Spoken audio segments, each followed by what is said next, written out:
Welcome. My name is Cindy Lopez, the host of this CHC podcast, Voices of Compassion. We hope you find a little courage, feel connected, and experience compassion every time you listen.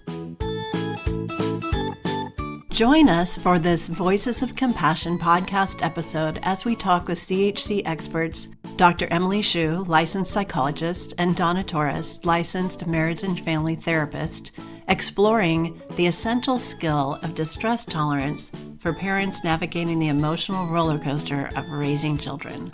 Learn why developing the ability to withstand difficult emotions without reacting impulsively can transform your parenting journey. We'll discuss practical strategies to build this crucial skill, including some mindfulness practices and calming techniques.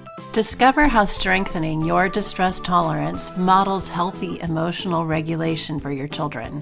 When parents and caregivers can remain steady during storms of frustration, exhaustion, and worry, children gain the security and emotional tools they need to develop resilience for life's challenges.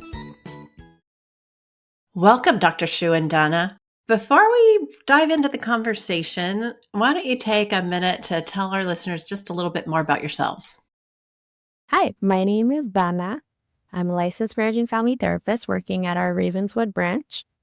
I work with families providing individual family therapy and also parent coaching services in both English and Spanish. Hi, I'm Dr. Emily Hsu. I am a licensed clinical psychologist. I'm also an adult psychologist, and I provide parent coaching. I also conduct psychological evaluations for children 6+ in the Medi-Cal clinic. And I also run a monthly learning disabilities parenting group. Thank you both, Danna and Dr. Hsu, for being with us today. And our topic is distress tolerance and really thinking about that for parents and what that looks like. So let's define what we mean by that. What is distress tolerance? Distress tolerance would be the ability to have feelings which typically are uncomfortable or negative for an individual, and being able to sit with them without engaging in a behavior that might potentially make things worse, whether it's an interaction with someone or in a situation or both. So it's being able to work through and manage typically negative emotions in a way that is pro-social and healthy, even if it's just for a brief period of time, so that you don't potentially make things worse. And how does that apply to parents and caregivers? So distress tolerance skills are things, like Emily said, help us deal with challenging situations in a healthier manner. And so when we can do that with our kids or with family members, then we foster positive relationships and we create that resiliency within our family and, again, with the people that we're connecting with. So it's important for parents to be able to model those skills at home and also for their kids so they can walk them through it, especially when kids turn into teenagers and we go through terrible twos and then teens and all sorts of emotional changes, life changes that require new coping mechanisms to deal with new stress that comes up. So it seems like what you're saying about distress tolerance, it's getting comfortable with the uncomfortable. And I also heard you reference emotions in this. I'm wondering like how emotional distress and distress tolerance might go together. I think typically when I hear situations from parents about how something didn't work or didn't go the way that they wanted, I like to ask parents, well, tell me what happened. What were your vulnerabilities? Because I think when a situation or an interaction doesn't go the way that they wanted, that typically can be because there was a vulnerability, which I'll talk about in a bit. One of the vulnerabilities could have also been emotional vulnerability. And I feel like emotions and distress tolerance go hand in hand. I come from a culture, I'm Chinese American, where there was no such thing as emotions. We were just supposed to kind of just deal with the situation, not talk about it, which was basically saying, don't have your emotions and then definitely don't do something about it. But we know they go hand in hand because there's this concept in dialectical behavioral therapy called emotion-driven behavior, where I think about how the emotions, that's the emotional distress that typically somebody is feeling, and the emotion-driven behavior, that's the part where the person engaged in a behavior as a result of their emotions, which means that they were unable to tolerate the distress. And so their emotions took hold, and then they engaged in a behavior that potentially made things worse. Let's say like somebody looked at you in a way that you thought was not very polite, mean, and you're like, what's wrong with that person?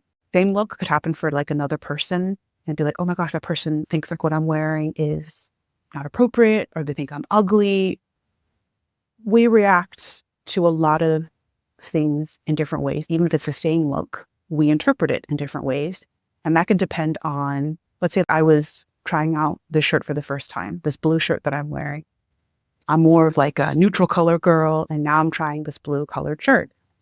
I don't know if I'm feeling it. I'm nervous. I'm like tugging at myself. And let's say someone comments or looks at my shirt in a way that I negatively interpret as, oh, I think this shirt looks bad on me. I start having the emotion, which in this case comes after the thought of they think I look bad. They don't think this is my color, of feeling self-conscious, feeling bad about myself. So we got a bunch of emotions coming, and then feeling just anxious about like, oh man, I have to wear this sweater for a talk I'm going to give. And are people going to think I look a certain way? And then that leads me to going out and trying to do something where it's like putting a jacket on, but it's like really hot in the building, so now I'm sweating. And then like I'm tugging at my shirt. I'm starting to look a little bit more awkward, potentially, when that person just looked at me. But because of my vulnerability coming into the situation of I'm trying this out, I'm looking for cues from the environment to affirm my decision. And so anything that I perceive as negative might then reinforce what I'm already worried about, and then lead me to a behavior which isn't necessarily based on fact, because we know that emotions aren't fact. Emotions are valid.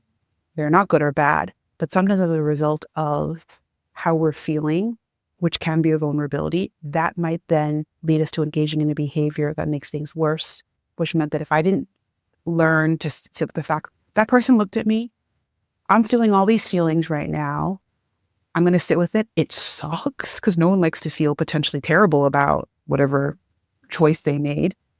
But I'm just going to sit with it. I'm not going to change anything different because I can't. I mean, I could, but I'm not going to wear that jacket because I know it's going to make me hot. So that's where I'm going through the motions of being mindful so that I can then tolerate the distress that I'm feeling. But I'm still giving my emotions and thoughts airtime.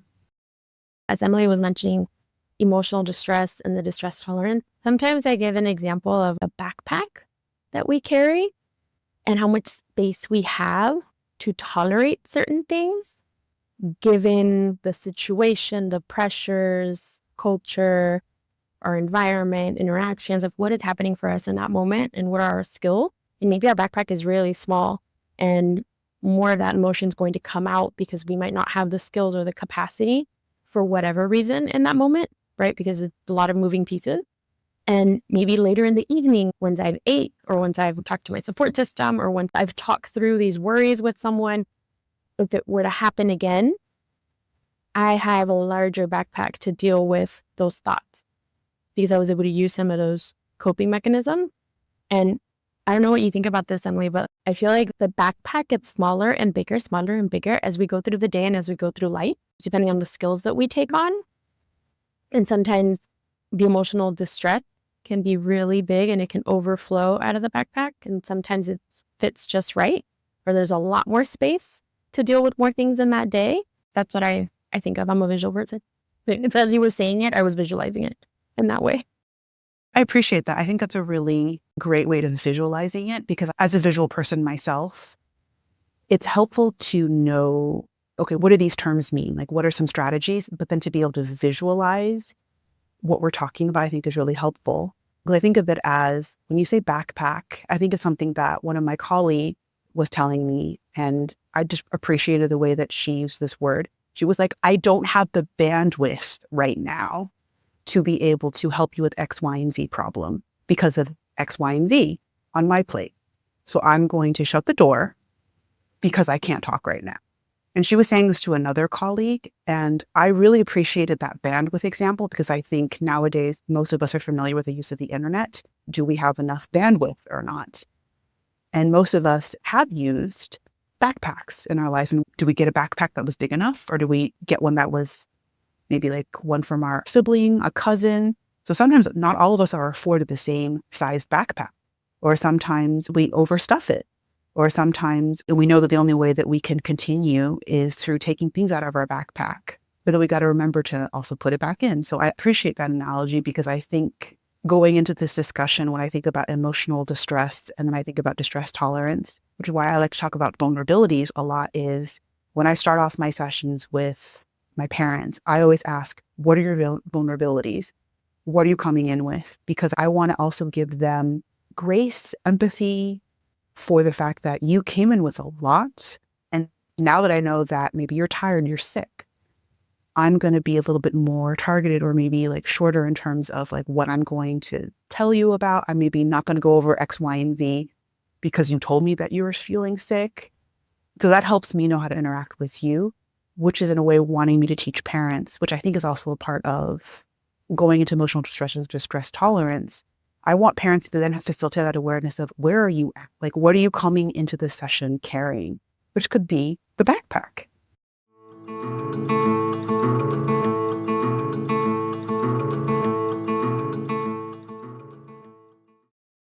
So, thinking about all this distress tolerance is a skill. Distress tolerance is something that we all probably can benefit from trying to build in our lives and trying to develop in our lives. And I would think for parents, it's very important because, as you just noted, Emily, when you're talking with parents, you don't know where they're coming at in terms of their day as they come to you. Your kids come home from school.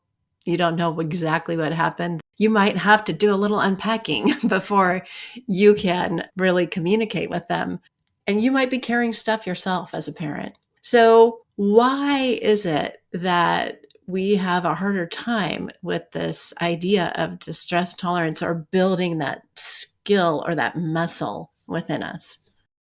I think it's hard for many reasons. Our parents are just parents. Like, they are someone's aunt. They are someone's daughter, or however they identify. They have so many roles in which they are constantly having to navigate with not as much support mentally, emotionally, financially as maybe they would like. And so I think knowing those things for most of my parents and just for most of us here, I think it's so important to have this distress tolerance skill, because we all know that pain is a natural part of life. And by learning these skills, which I would almost say is like emotional acceptance, because when I think about emotional distress, I think of emotional distress can also be emotional regulation, right? Like, I want to take that emotional distress. Let's work through this. Let's sit in it. Let's marinate it if we need to, and then figure out, okay, that's enough. What are we going to do to then manage those feelings, which is the emotional regulation part? Because we don't want to sit in distress forever, because there is no feeling that lasts forever. Our body is very motivated to make sure that it's protected, which is why when we're stressed, we're not chronically stressed, which is why when we are stressed, that is a problem. It hurts us health-wise when our cortisol is too high.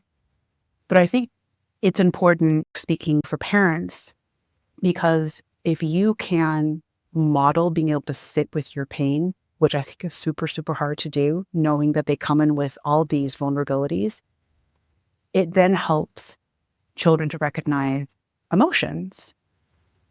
It's okay to have emotions. There's no good and bad emotions. And then problem solve, hopefully ask for what they want, show for what they want, or just be like, I just need a moment right now. And then increase their emotional awareness and then ability to regulate themselves. Because what we want in like parent and child relationships is the ability to co-regulate as needed. But at the end of the day, the child may potentially be independent, and we want them to be able to regulate. And who's the person that they typically learn this from? Their caregivers, whether that's a parent, an adoptive parent, foster parent, a caregiver. So that's why we want parent and just individuals in general to be able to learn these skills of distress tolerance. CHC's Voices of Compassion podcast is made possible by the generosity of people like you. To learn more about supporting CHC, go to chc.org/donate. online.org/donate. Also, make sure to follow us on social media for more inspiring and educational content from CHC. I wonder, thinking as a parent or caregiver in the situation with your child, sometimes what your child is going through could bring up something for you. And you have some internal dialogue or self-talk that's probably not very helpful in this situation. So it seems like there could be some of that too. Like you as the parent or the caregiver, you are bringing your own experience into the situation. And so that impacts your ability to tolerate the distress that you're feeling. Is that accurate? Yeah, Emily and I agree. I have an example. My kid, just a few days ago, a 6-year-old, and he's going through, his, I'm independent and I know more than you. And I'm like, you're 6. But he's exercising that muscle and that independence. And I don't want to take his voice away. And I've heard this from other people when we work with kids, when we are their mentors or caregivers, when we engage with them, we want them to have a voice and we want them to feel comfortable. But there's a line. So how do you balance that? Well, the things that were going on for me in that moment were, I'm glad that you're expressing that you're frustrated, right? So what he said was, he was supposed to do some math and then reading. And I'm looking forward to it because it's the first time, right? Generational curses are being broken. I'm reading books of my child that were maybe not read for me. And I'm excited. I have a plan. And then this child is looking at me going, I don't want to read. I don't want to read that book. And I don't want to sit here. And he just started talking back. And so my inner dialogue is, how dare you? I wanted to sit and enjoy this moment with you. And this means a lot to me. I want to be here with you and I want to connect. And it feels like there's some type of rejection.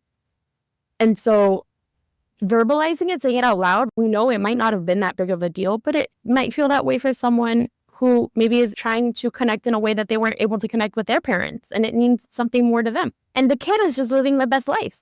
It's just, I don't want to read today. So a lot of that, and we go back to the skills that we just talked about, awareness and taking a pause and evaluating the situation. Me taking a deep breath and going, okay, we read yesterday. I hear you. You don't want to read. We're going to read tomorrow. And if the tone is off, then I can say, hey, can you try that again? I'm not going to force him to read because then now we're all frustrated. But maybe in that moment, I want him to say it in a different tone. Or I can say, hey, you look really frustrated. It's okay. You can just tell me, Mommy, I don't want to read right now. And we don't have to read. And so then I'm modeling that we can problem solve. We can have the conversation. You can tell me your thoughts or what you want, and we can move forward. It's not always going to work out that way. No parent is perfect. No caregiver, no mentor is perfect, but we try, right? And we model that. And so at another point, because this happened a few days ago, I heard him say that to my mom. We're a multi-generational household. And so he said that to my mom, who he overheard talking to Grandpa. And was like, Grandpa, you can just say no. It's okay. Grandpa will understand. And I'm listening from afar, and I'm like, that's beautiful. How many times did we have to practice this in a natural situation just to hear it once? He won't say it all the time. I'm not setting the expectation that now we've got to be like amazing emotional overboard to express how he feels so deeply. As a 6-year-old, he repeated something that I told him that we practiced, and that was nice to hear. And sometimes that's as far as that goes. And so practicing the stress tolerance for my inner dialogue, what my thoughts were in that moment, you could say it paid off. And then later I needed to process with my husband, with my support system, and say, hey, can you believe your child said this to me? How dare he? And so then I had a support system to talk that through with, so that I didn't sit with those emotions or whatever came up for me, right? Thoughts, feelings, and maybe some actions. Maybe my body language was a little off and I'm reflecting on it afterwards. And so all of these things are coming together in a very simple interaction just to show that it doesn't have to be a big thing. We practice this in natural setting, in small situations. So, Danna, it sounds like as you describe that situation with your son, you have some self-awareness of what was going on with you, that inner dialogue, your self-talk. And just taking a pause, even if it's not a total taking 10 minutes or whatever, but just pausing a minute to understand like how you're feeling so you could respond differently in the moment with your son was probably important. It sounds like to me, I'm sure that's a practice that needs to be learned. And all the ways that we can deal with this distress in our lives and how we can tolerate it and move on or get to the next thing. How can a person build distress tolerance skills? I want you to keep in mind what we talked about, which is empathy towards ourselves, that we are not perfect, that we try to grow every day, that we try to make connections. And so things won't always work out perfectly. We try, right? And so sometimes we're working with littles who are eloping. They're just running out and we're running after them and we're afraid for their safety and we're heightened. And so then how do you use your skill? Well, after fight or flight, you catch them, you make sure they're safe, and then reflecting and seeing how we can prepare or how we can set ourselves up for success the following times after that, because we know that it's going to continue to happen. It's the expectation comes from that self-reflection. A lot comes from minimal self-reflection of just what happened, how did I feel? When we would affect, I'm overwhelmed. I don't want to talk about it. My backpack is too small right now, and I'm in survival mode. That's enough because you recognized it, that it's not the time. I appreciate you saying that, Danna, because I did not realize until this started happening more repeatedly that I had to explicitly tell my mothers, my adoptive mothers, my adoptive grandmothers, my foster mothers, that it's okay to be like, oh, I can't right now. There's a skill in DBT called the stop skill. It stands for S is stop. Whatever you're doing, stop. Just stop, provided that it's safe. Like if you're driving, don't just stop driving, right? It's situational, but provided that it's safe, stop. T is take a step back. O is observe mentally, emotionally, physically what's going on. And P is proceed mindfully. And I told a lot of my parents about this skill because a lot of my parents, and this is not just my mothers, my fathers, my uncles have also been like, I feel as a person who's taking care of an adolescent or a young child, I have to respond. And I had told some of my parents in my learning disabilities group, I gave them permission to put on their oxygen mask first before they helped out their child and adolescent. And a couple of people came back who were like, I needed to hear that permission to not keep doing. Because I think about it, which is why I really appreciate Danna's backpack example. We all didn't get the same backpack. It may not be like the one that we needed, we wanted, just like we all weren't born with the same opportunities, right, in life. And I think about how, going back to the bandwidth example that I really appreciated from my friend, I think also part of learned distress tolerance skill is not only just learning and validating your own emotions, like self-validation, I don't think happens enough for parents. I feel like a lot of my parents don't feel like they're good enough. They feel like they have to respond, they have to problem solve.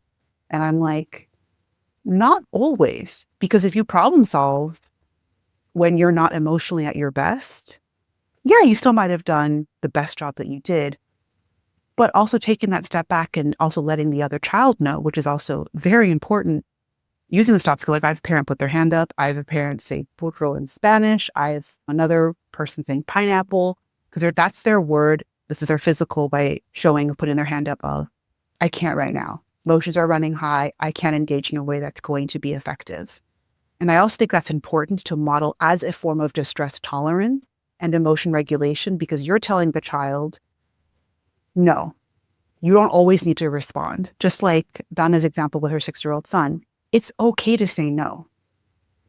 It's the same thing. Like we can't always be the problem solvers.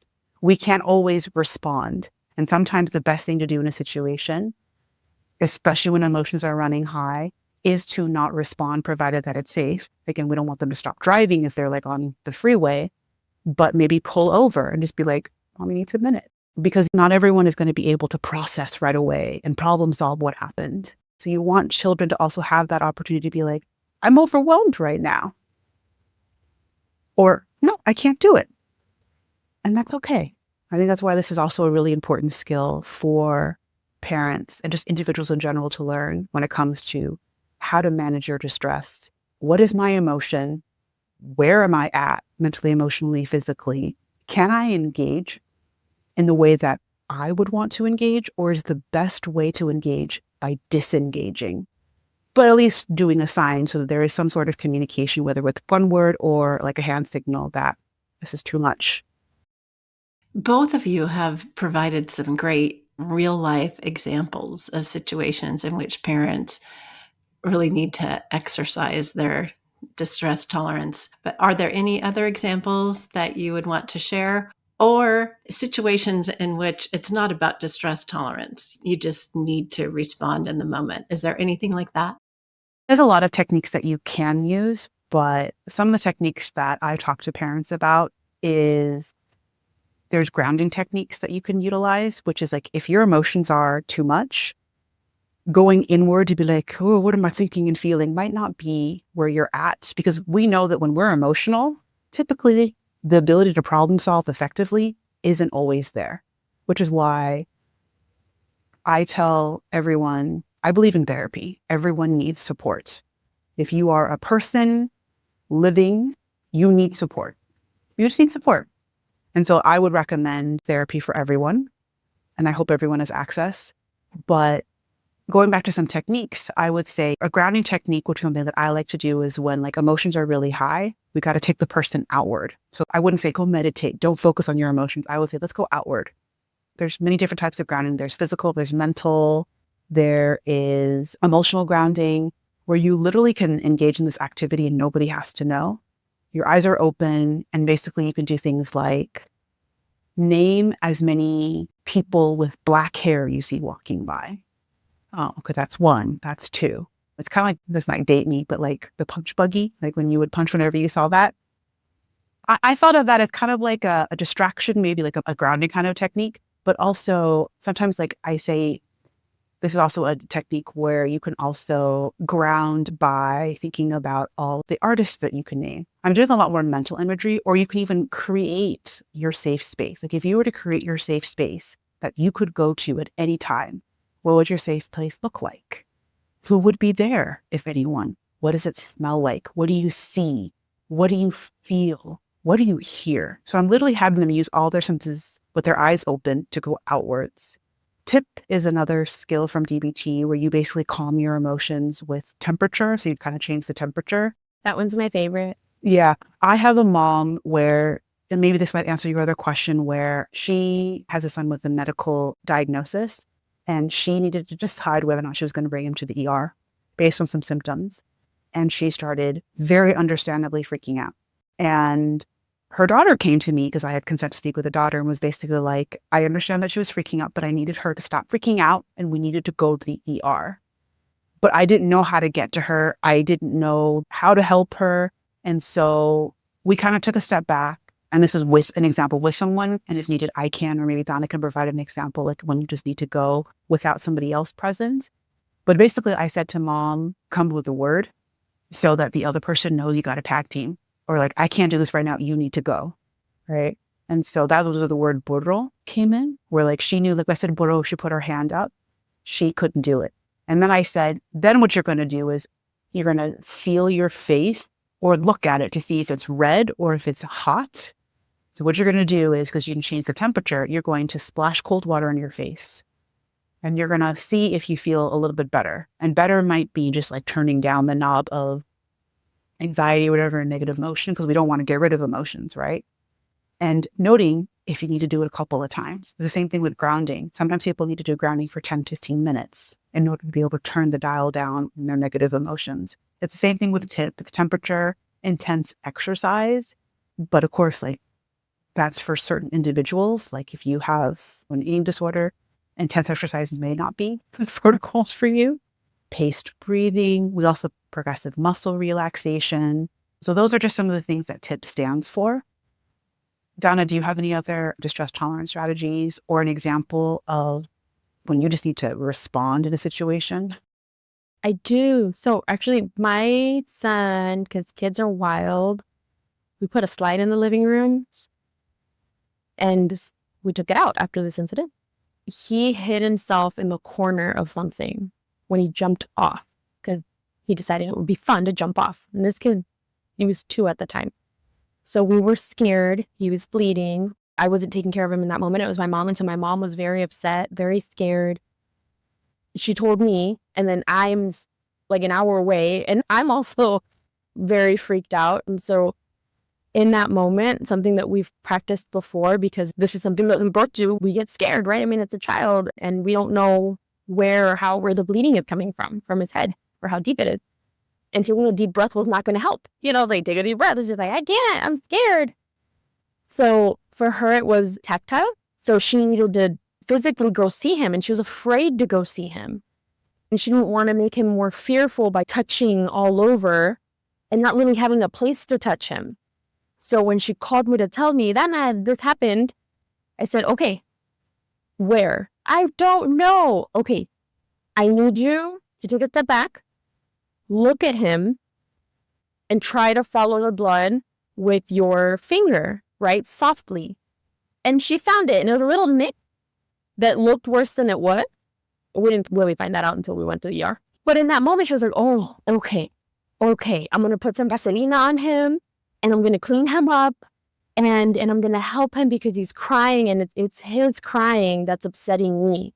Like, it was literally fearful because he's so distressed, and I don't know how much it hurts. But taking the moment to look, and at this point, me telling her, guiding her in doing so, helped us both feel calmer. Like, okay, now what do we do? It's not a big gash. It doesn't look like he needs stitches. He still needs to go to the doctor. But now we're calmer and we're more grounded. Other occasions, I find ice cream. I find cold water, a Coke, a lemon, something that's going to just kind of jolt my system. And sometimes I might just go for a walk and go, I gotta go, guys. I'm gonna take a quick walk. I'll be back. And this is where you had said kind of put your mask on first. I'm not leaving my job. I'm in a different situation, right? I'm not making these big movements where it's going to make the situation worse. I'm letting people know what I need. I'm grabbing the lemon from my lunchbox. I went to the cafeteria. I got a Coke. Whatever it was that I felt was going to help me in that moment, I took a little walk. And I felt better, being a little more distant and moving my body a little bit. I didn't go for a 10-mile walk. I just needed that distraction, that redirection, in order to think clearer, right? And so when we need something in the moment and we just want to remember, what do I do? Chew some ice, if your teeth will allow. Throw some water on your face, like you had mentioned. What are the easy things that are going to make me feel a little better in that moment, so that then I can decide what to do for the bigger things once I really need to process what happened. So Danna and Dr. Hsu, thank you so much for joining us today and talking about this distress tolerance. It's been so helpful. Thank you for the stories, your personal experiences that you shared, and your expertise. I'm wondering what you really hope that our listeners hear from you today. I always want individuals I work with to know that you're doing the best you can with what you have. And I truly believe that. I also want parents to know, I want caregivers to know, I want anyone that's part of their child adolescent life that it's not about, there's this idea like gentle parenting that's been talked about, which is very different because gentle parenting was not utilized. But my parents were definitely individuals who helped me become the person I am today. They were very supportive of me being a psychologist, because they saw the utility, because they did not get it, in learning how to regulate your emotions, learning what that means. And I want to tell my parents, you're not going to get it right every time, because there is no right. There's what works best for you in the moment and what works best for your child. And I often have a lot of parents be like, oh, Dr. Hsu, I messed up that technique that we practiced. I didn't do it. And I said, well, messed up is a judgment. It's a negative judgment. Walk me through what happened. And half the time I'm like, no, you did your best. And how did you, in this situation, go back and try to practice this skill again? Because that's the thing about these things, like practicing mindfulness, learning how to validate your own emotions, self-validation. I don't feel a lot of our parents do it enough. I don't feel our teens do it enough. Like, your emotions are valid. Like, I did not know that. Again, I came from a culture where like we didn't talk about emotions, right?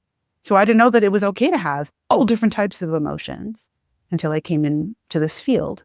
And so I want my parents to know that your child's emotions are valid. Your emotions are valid. Your thoughts are valid. And there are ways in which you can learn how to get better at managing your emotions. Ways in which your child can also get better at learning how to manage their emotions as well, which then leads to learning how to tolerate their emotions, which is really what distress tolerance is. Like, they all kind of go hand in hand. We at CHC want you to feel like you have the tools needed to be able to have these kind of interactions that are relationship enhancing. And sometimes that takes practicing again and again in order for these skills to become part of just regular daily practice. Because you don't know, you're going to have that one thing that you said where you felt your emotion and you were like, oh, kind of with Danna's example, she really wanted to read with her child. This is like her moment, but her child didn't want to. And that hurts. That feels like a rejection. And a lot of times people personalize it. Like, I have a lot of parents who be like, they personalize it. And I'm like, it's hard not to personalize it. And I hope this is understood in a way that it's about you and the child, not just you. Your emotions are valid. And if we can take that and use it in a way as a teaching moment to be like, okay, maybe that's not what you want.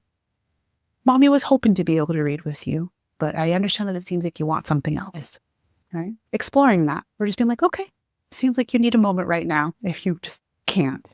So I'm hoping those are just some of the takeaways that listeners will have when they listen to this podcast. What I would say to add on, we say this a lot to kids. Tomorrow's a new day. You can try again, right? There's always an opportunity to course correct. Might not feel that way. Might feel very cemented, like you've done it and there's no going back.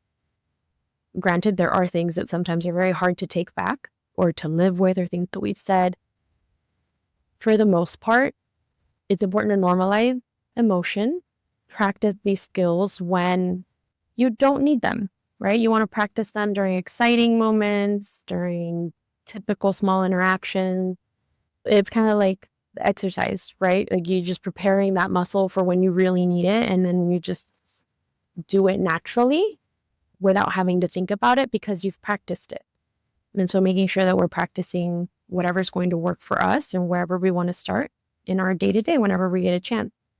And reminding ourselves as parents, as caregivers, that you can always try again the next day. You can try again in an hour. Once you've given yourself space, you get back on that horse and you're like, okay, where are we going? Right? How do we repair the rupture? How do we have a good night's sleep, even if it wasn't entirely resolved, but we feel calmer? Is it a hug? Is it a snack you share? It doesn't necessarily have to be an apology, but in what way are we connecting? And then trying again the next day. Another thing that comes to mind, and you've alluded to this throughout the conversation today, and that is parents, when you do this, you're modeling for your kids and they're going to learn from that. And so it's an important muscle for you to build, an important muscle for your kids to build. And so part of that learning process is a modeling that they see in you. As Dr. Hsu mentioned, we're here for you at Children's Health Council. If you need to talk to someone, please reach out. You can reach our care team, email our care team at careteam@chconline.org, or you can call us at 650-688-3625. We have opportunities for parent coaching. You can reach out and talk with a professional, a psychologist, and parent coaching. If it's about therapy for your child, we have those opportunities too. So please reach out if you need us. And thank you again, Danna and Dr. Hsu, for joining us today. Visit us online at podcast.chconline.org. Make sure to subscribe to Voices of Compassion so you never miss an episode, and we'd love it if you'd leave us a rating and review. Have a question? Send us an email or voice memo at podcasts@chconline.org. We're here for you when you need us.